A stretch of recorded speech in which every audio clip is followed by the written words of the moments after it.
안녕하세요. 정보통신 윤리교육을 맡은 정보교사 이문입니다. 자, 이 시간에 우리 처음 보는 이렇게 1학년, 2학년 친구들, 비록 화면이지만은 만나서 반갑습니다. 그리고 3학년 친구들은 집에서 온라인 교육으로 이 수업에 지금 참여하고 있을 텐데, 선생님이 부탁드립니다. 성실히 끝까지 임해 주시기를 부탁드려요. 자, 먼저 자, 이 시간에 정보통신 윤리교육이라는 것을 우리가 받을 텐데 먼저 두 가지 단어의 의미를 좀 보고 갈게요. 자, 초상권이라는 단어와 저작권이라는 단어가 있죠, 여러분. 자, 먼저 초상권이라고 하는 거 여러분 많이 들어보셨죠? 초상권은 자기의 초상, 즉 얼굴이 허락 없이 촬영되거나 공표가 되지 않을 권리를 초상권이라고 합니다. 자, 흔히들 여러분들 연예인들 생각 많이 하시는데요. 연예인들에게만 초상권이 있다라고 생각해 보셨을 텐데 이러한 초상권을 우리 같은 일반인들에게도 어때요? 초상권이 있습니다. 일반인도 모두 가지는 권리가 초상권이 있죠.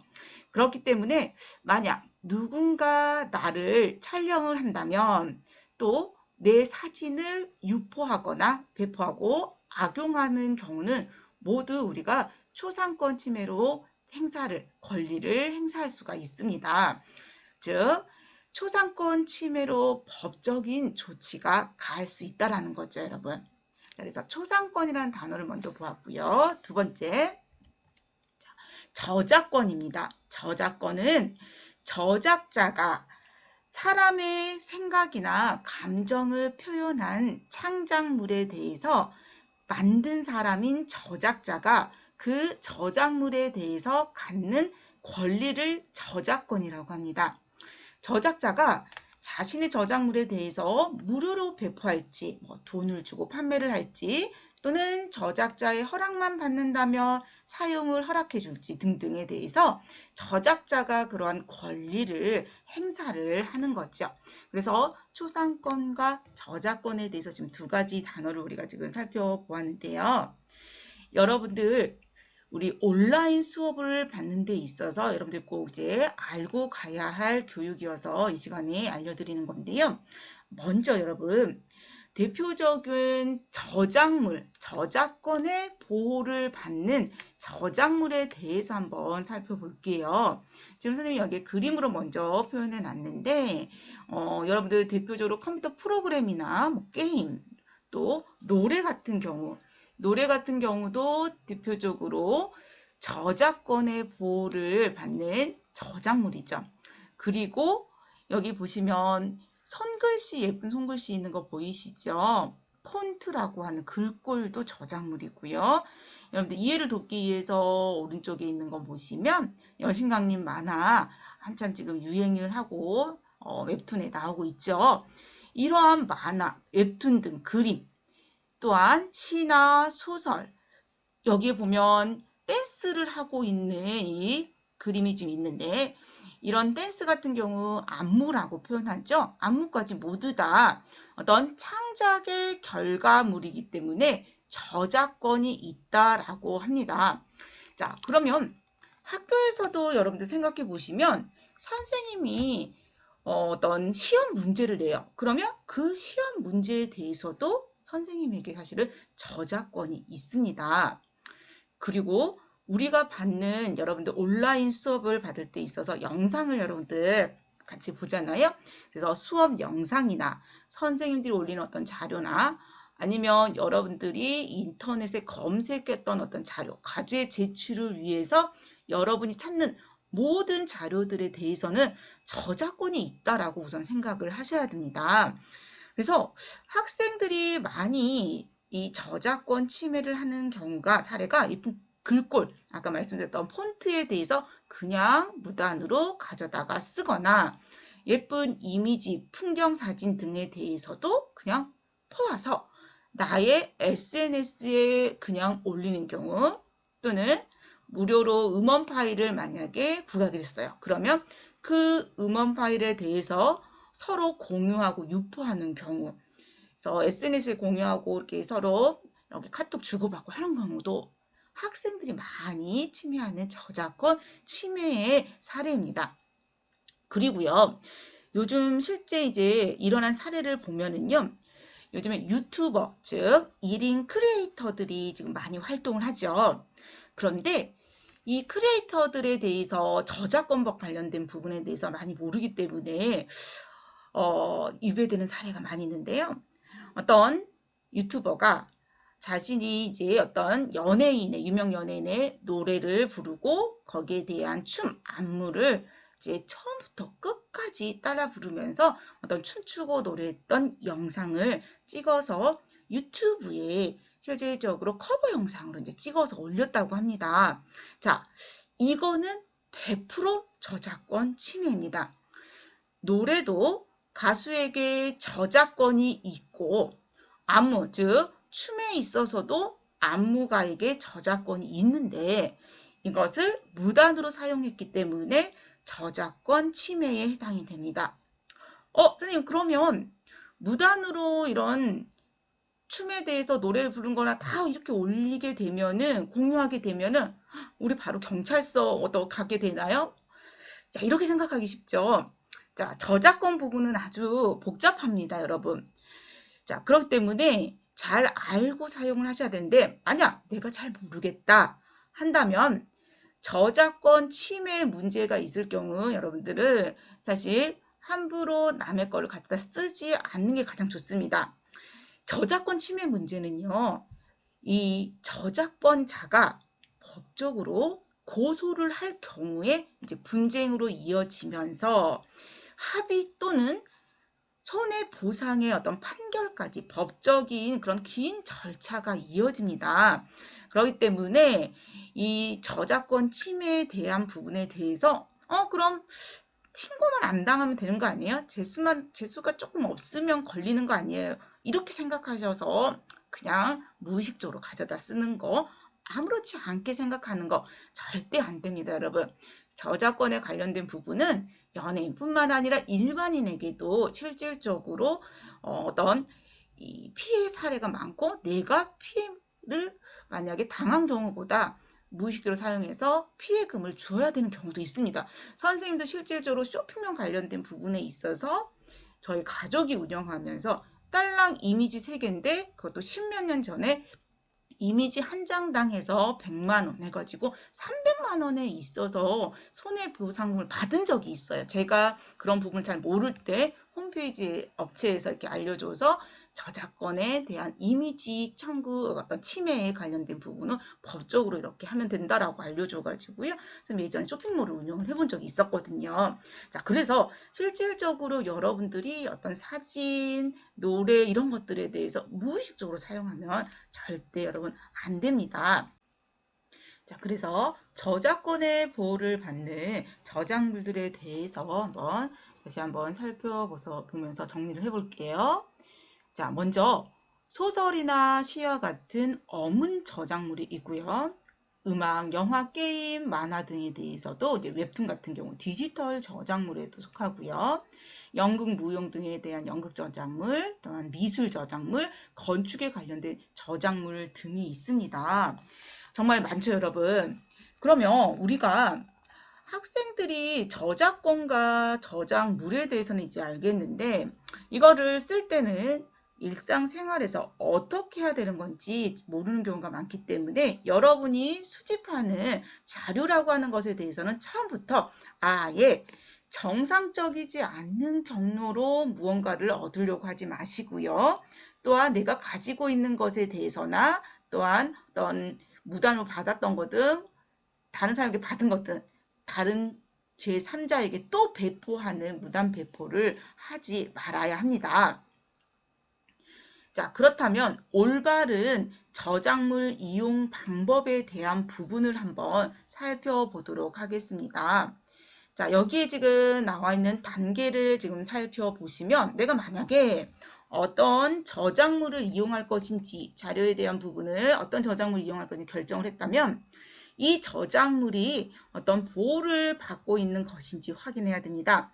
그리고 저작물의 이용 방식이 이 저작권 법상에서 허용되는 방식인지, 그거는 이제 저작물에 따라서 뭐 CCL이라고 해서 2학년 이제 정보 시간에 이걸 구체적으로 보일 텐데, 그 이용 방식이 만약에 저작권자, 이 저작권자 출처 부분이라고도 표현하는데, 저작권자가 누구인지 밝히는 경우는 뭐 가능하다. 또는 이거를 가져다 사용을 해도 되는데 영업적인 어떤 이익을 발생해서는 안 된다. 뭐 이런 것들에 대해서 규칙이 있습니다. CCL이라고 해가지고요. 그래서 이런 저작물에 대한 이용 방식이 그 법에 의해서, 저작권법에 의해서 허용되는 그 범위 안에서 어디까지 쓸 수 있는지를 확인하시는 거고요. 또한 이 저작권에 걸려있는 부분을, 저작물을 저작권자에게 허락만 받고 또 만약에 사용을 해도 한다고 한다면 저작권자에게 그 제작물에 있어서 저작물에 대한 제목과 이용하는 방법 등에 대한 어떤 부분을 알리고 허락을 받는 것, 이런 부분이 필요한 경우는 꼭 해주셔야 되고, 또한 허락을 받는 범위 내에서만 저작물을 이용을 해야 돼요. 그러니까 예를 들어서 내 것을 가지고 2차적인 저작물을 만들면 안 돼 라고 했는데, 그걸 가지고 2차적인 저작물을 만들어서 또한 새로운 걸 가공해서 만약에 만들었다, 이런 부분은 처음 저작자가 원치 않는데 그걸 했다라고 하면 그것도 이제 저작권의 침해가 되는 거예요, 여러분. 그렇기 때문에 저작물 이용에 관련된 부분에 대해서는 사실 많이 좀 복잡합니다, 여러분. 법적인 부분도 있고요.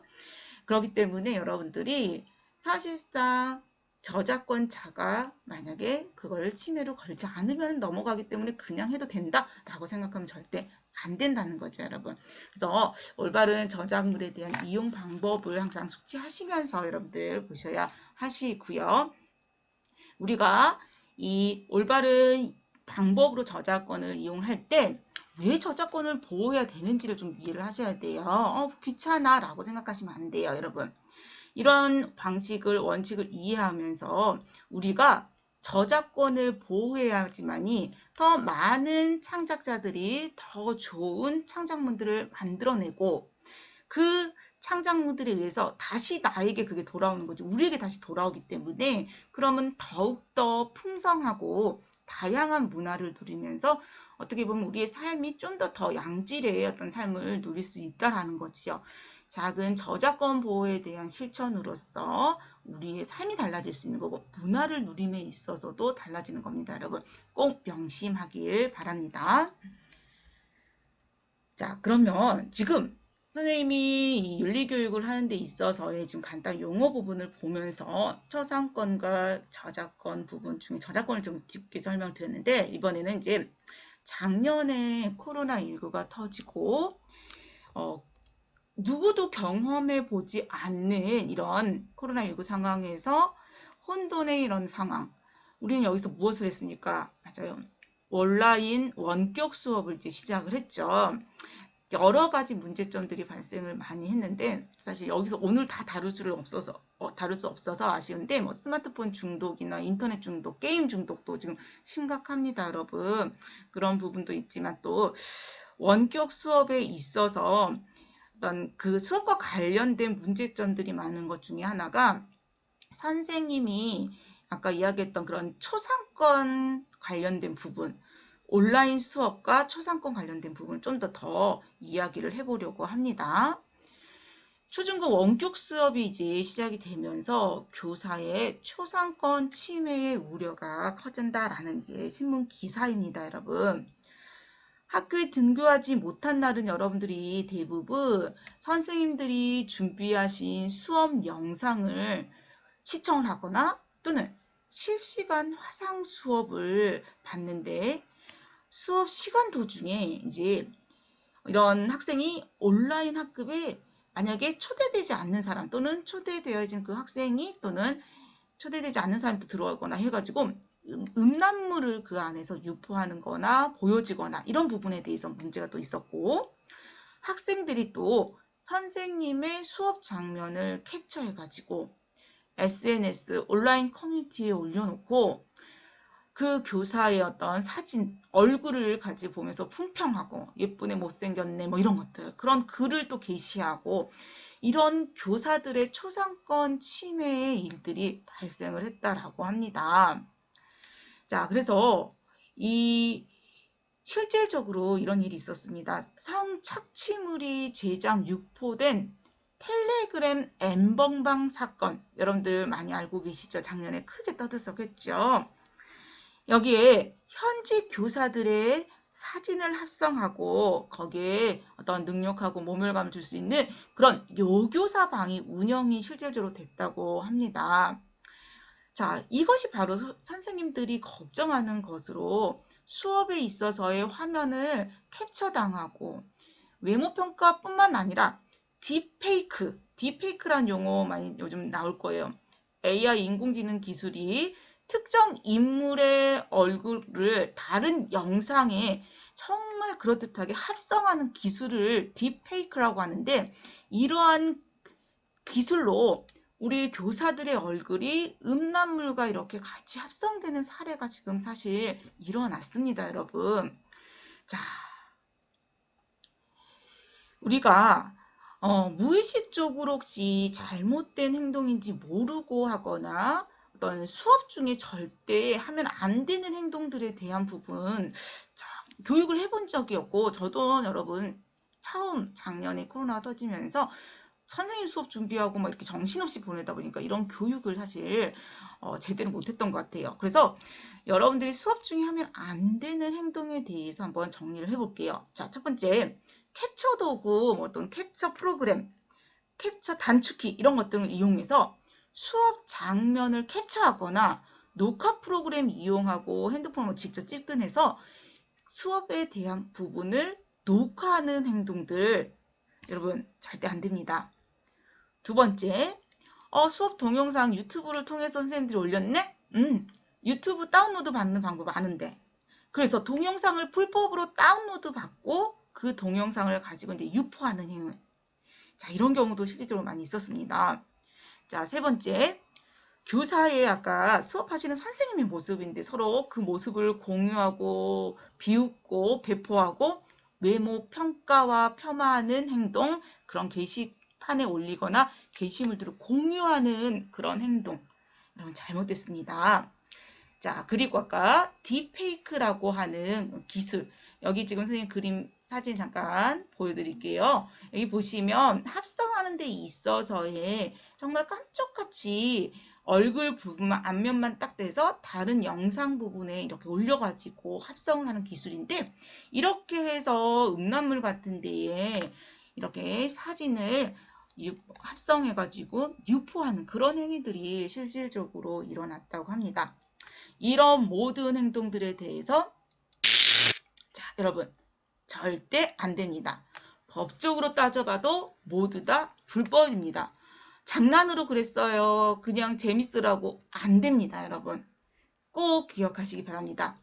특히나 딥페이크 합성 영상 그 유포에 관련된 부분이 초상권 침해에 대한 위법 행위일 뿐더러 이런 모욕적인 부분, 또 수업에 관련된 선생님들의 저작권이 있는 관련된 어떤 영상인데 이런 부분에 대해서 모두 다 저작권 위반의 법률적인 위배까지 있는 심각한 행동이라는 걸 여러분 꼭 기억하시기 바랍니다.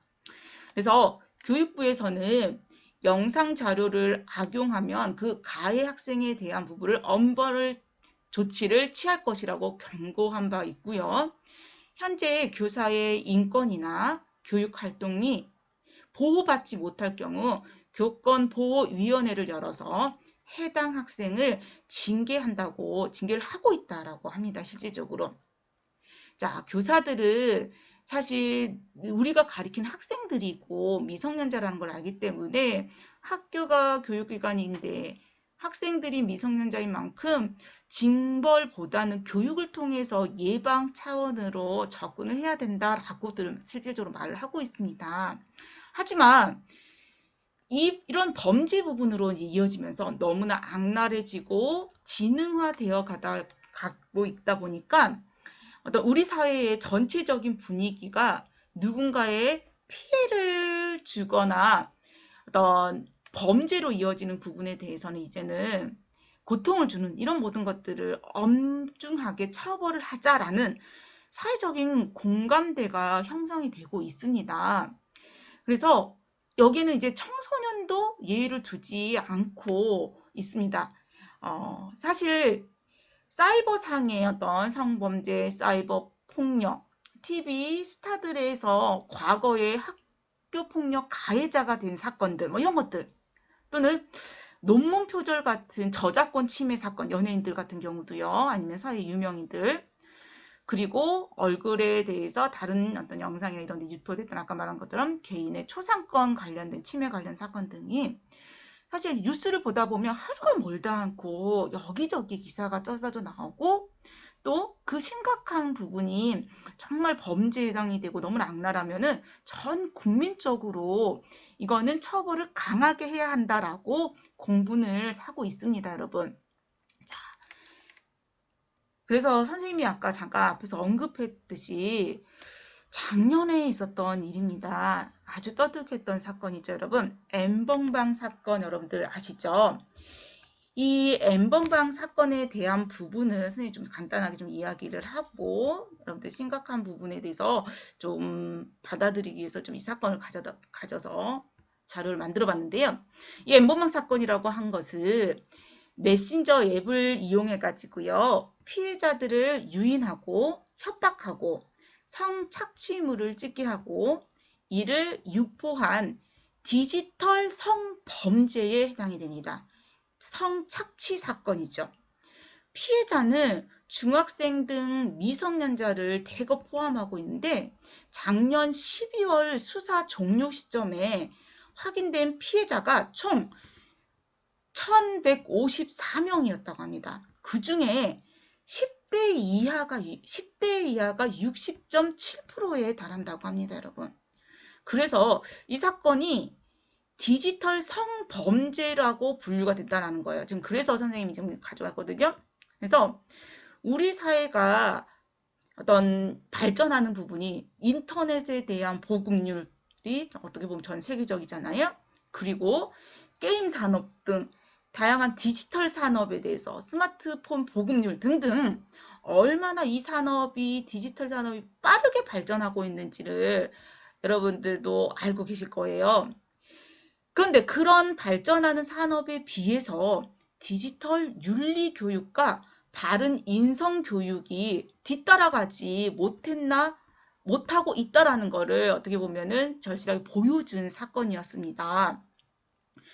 여기서 작년에 지금 12월 시점에서 아까 지금 디지털 성범죄라고 했는데 이 범죄에 있어서의 작년 12월에 판결이 났습니다, 여러분. 재판 결과를 보면은요, 조주빈이라고 하는 담당했던 총괄 운영하는 자가 40년 형별, 전자발찌 부착 30년, 취업 제한 10년에 대한 부분으로 선고를 받았고요. 그리고 여기 한 명, 현직 교사 사진을 합성하고 능욕했던 공범 중에 두 번째, 강훈이라고 하는 딥페이크 유포죄가 추가되었던 강훈이라고 하는 그는 20대 미만인 청소년입니다. 사실 작년에가 지금 19세였다면 이 엠번방을 운영할 때는 17세, 18세 청소년이었다는 거죠. 하지만 비록 청소년이지만은 소년보호법 대신에 이 죄가 너무 강하기 때문에 형사처벌을 받는 게 마땅하다라고 해서 징역 30년 선고를 받았습니다, 여러분. 자, 그리고 이 사건에 대해서 올해 2월에 조주빈 같은 경우는요. 그 어떤 심각성에 대한 부분에 대해서 오히려 더 추가로 5년의 형벌이 더 추가가 되어서 총 45년의 형을 지금 여러분 받은 사건입니다, 여러분. 자, 그래서 이 엠번방 사건 관련된 부분이 디지털 성범죄라고 하는 부분입니다, 여러분. 자, 그리고 지금 여기서 이제 최근에 이슈가 되고 있는 이야기를 해볼까 합니다. TV 연예인들, 어떤 스타를 꿈꾸는 사람들, 또는 뭐 연습생 오랫동안 하고, 어떤 경연을 준비하고 이랬던 사람들. 그러나 과거에 학교 폭력 가해자였던 사람들인 거죠. 그래서 그런 연예인이나 스포츠 등 스타들이 그동안에 얼마나 많은 노력과 피땀을 흘리면서 그 자리까지 왔겠어요. 또는 유명해지기 직전이었는데 이런 과거의 학교폭력 가해자였던 게 이제 밝혀지면서 누군가의 삶을 고통 속에 밀어넣었던 그 죄로 현실에서는 모든 것을 다 내려놓고 세상 사람들의 어떤 비난을 받고 또 그 자리에서 내려오면서도 그쪽이 그런 어떤 분야에서 아예 은퇴를 하거나 이런 사례가 지금 사건들이 있습니다. 자, 학교 폭력 관련된 교육은 이제 자세히 다음 시간에 이어질 예정이라 선생님이 학교 폭력에 대한 이야기를 하고 싶은 게 아닙니다. 선생님이 이 이야기를 여기서 꺼낸 이유는요. 우리가 살고 있는 세상은 비밀이 없는 세상, 즉 디지털 세상이라는 거죠. 자, 그리고 과거의 사건도 누군가의 SNS 글로 순식간에 퍼져나가는 어떤 디지털 세상이라는 거예요, 지금이. 자, 그리고 또 한 가지 선생님이 느꼈던 게요. 이런 부분에 있어서 우리 교육이 디지털 어떤 문화는 이런 산업은 너무나 발전하고 있는데 그에 따라서 바른 인성 교육에 있어서 어떤 한계가 이렇게 있는 거구나라는 생각이 한계점을 볼 수 있었습니다. 학교, 학생, 학부모, 교직원을 대상으로 매년 1, 2회 정도의 어떤 정보 윤리 교육으로는 사실을 부족하다는 거죠. 이런 인성 교육에 대한 부분, 디지털 교육, 어떤 문화에 있어서 현실적으로 교육으로는 부족한 부분이고 어떤 발생되는 문제마다 학생들을 처벌하기보다는 사실은 교사와 학생 사이 또는 학생과 학생 사이 서로 존중하는 문화가 사실은 자연스럽게 형성되어야 합니다. 어떤 존중과 예절을 지키는 것이 사실은 가장 최선의 예방일 수밖에 없을 듯 합니다.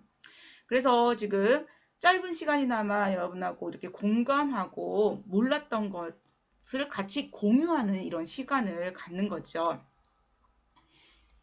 자, 그러면 여러분들한테 잠까지 몇 가지 용어를 좀 말씀드리고 오늘 내용을 정리하도록 하려고 하거든요. 디지털 시민성이라는 부분에 대해서 용어를 여러분 들어보셨나요? 선생님 계속 디지털이라는 표현을 많이 썼는데 우리 사회가 디지털 사회를 이렇게 살아가면서 이 사회 안에서 살아가는 시민으로서 갖추어야 할 기본적인 소양 또는 역량으로 이는 디지털 문화 속에서 우리가 지켜야 할 도덕성을 말하는 겁니다, 여러분. 좀 말이 좀 어렵나요? 여러분들이 많이 들어본 용어로서는요. 네, 네티켓이라고 하는 거 많이 들어보셨죠, 여러분? 즉, 온라인상에서 지켜야 할 예절의 어떤 확대된 의미로 디지털 시민성을 이해하시면 됩니다. 우리가 내 얼굴이 안 보여지니까 아무렇게나 또는 누군가에게 상처 주는 행동을 그냥 온라인상에서 어차피 나 누군지 모르니까 해도 돼 라고 생각하면 절대 안 된다는 겁니다, 여러분. 내가 상처를 잘 받듯이 다른 이들도 절대 다른 이에게도 피해가 되는 어떤 말이나 상처가 되어지는 어떤 행동들을 해서는 안 된다는 거죠.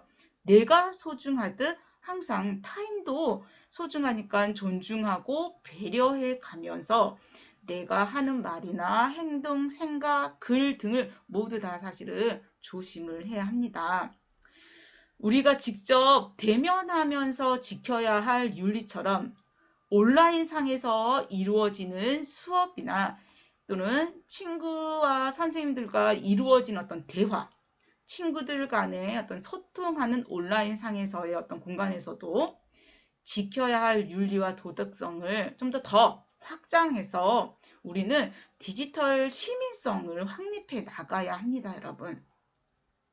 자, 그래서 이런 디지털 시민성에 대한 필요성을 느껴서 정리를 해봤고요. 자, 그러면 여러분 이 시간에 딱 정리해서 말씀드릴게요. 온라인 수업에서 이것만은 절대 하지 말자라고 할 거에 대한 부분을 선생님이 한번 정리해봤거든요. 자, 먼저 수업 시간에 수업 장면에 대한 캡처나 녹화 절대 여러분 금지입니다. 두 번째, 수업 영상에 대한 다운로드 절대 금지입니다, 여러분. 그 영상을 가지고 또 배포하는 것 또한 다른 누군가가 볼 수 있는 커뮤니티에 업로드하는 거 절대 금지입니다, 여러분. 자, 그리고 수업 영상에 있어서의 영상뿐만 아니라 캡처 관련된 부분에 대해서 같이 공유하고 또 톡을 해서 보내줄게 쉽게 하면서 배포하고 하는 것들 절대 금지입니다.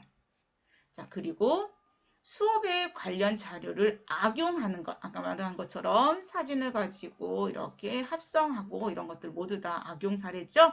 이런 모든 것들은 절대 금지하지 말자. 이 시간에 좀 여러분들 좀 기억했으면 좋겠습니다. 자, 그리고 온라인 수업에서 이것만은 지키자라고 지금 여러분들께 말씀드리고 싶은 거는 수업 시간에 대한 부분 다 공지해 드리면 수업 시간에 각각의 시간을 잘 알고 해당 교시의 수업에 접속하고 미리 이제 준비하는 거.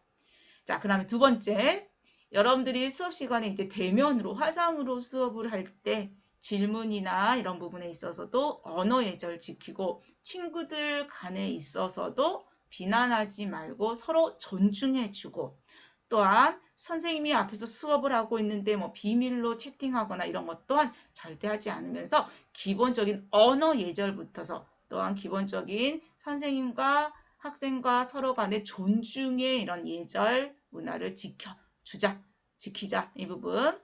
자, 그 다음에 세 번째가 앞에 설명드렸던 초상권, 저작권 문제 이 부분에 있어서는 법적인 부분까지 다 있다라고 말씀드렸죠. 꼭 저작권 지키는 것, 침해에 관련된 행위는 절대 하지 않고 지키자. 마지막 원격 수업도 여러분들이 직접 대면 수업에서 수업 받듯이 열심히 참여하기.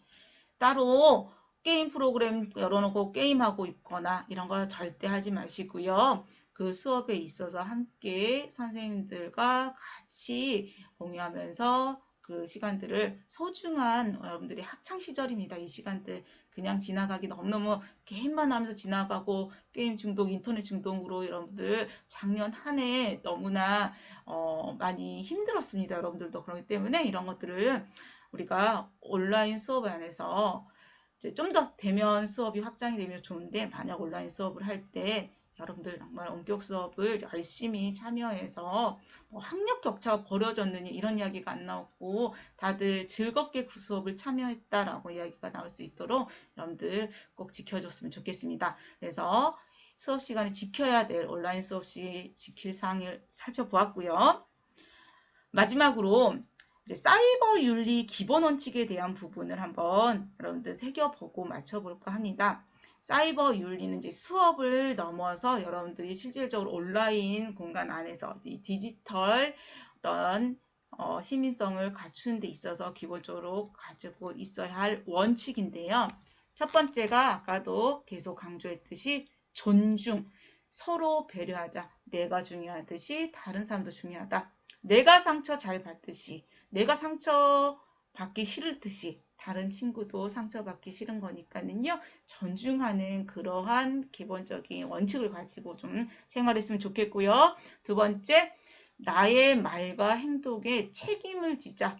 그렇기 때문에 이런 내 말 행동 사실 계속 앞에서도 이야기했듯이 우리는 톡으로 남기게 되면 그런 건 뭐 새겨진다라고 표현하잖아요. 안 없어지는 겁니다, 여러분들. 그렇기 때문에 우리가 실질적으로 생활 가운데서든 온라인상에서든 내 말과 행동에 책임을 지자. 그리고 세 번째, 정의. 바르고 옳은 것에 대한 생각과 실천을 하는 우리 인천 상정중학교 친구들이 됐으면 좋겠습니다. 자, 그리고 해약 금지. 앞에서 또 중복되는데 누군가에게 해로움, 악을 행하게 되면 나 또한 그런 해로움과 악을 받게 되는 거죠. 그렇기 때문에 그런 악을 절대 행하지 말자. 그래서 존중, 책임, 정의, 해약 금지가 사이버 윤리의 기본 원칙이라서 여러분들께 이제 말씀을 드렸습니다. 자, 여러분들 이 시간 좀 짧지만은 선생님과 함께 온라인 수업에 있어서의 우리가 지켜야 될 사항들에 대해서 함께 공부를 해봤는데요. 원격 수업도 대면 수업과 마찬가지로 즐겁고 행복한 학교 생활의 연장이라는 걸 기억하시고 우리 인천 상정중학교 친구들은 바른 디지털 시민성을 가진 어떤 문화 시민이 되었으면 합니다. 또한 그렇게 성장할 거라고 믿습니다. 자, 여기서 마칠게요. 감사합니다. 수고하셨습니다.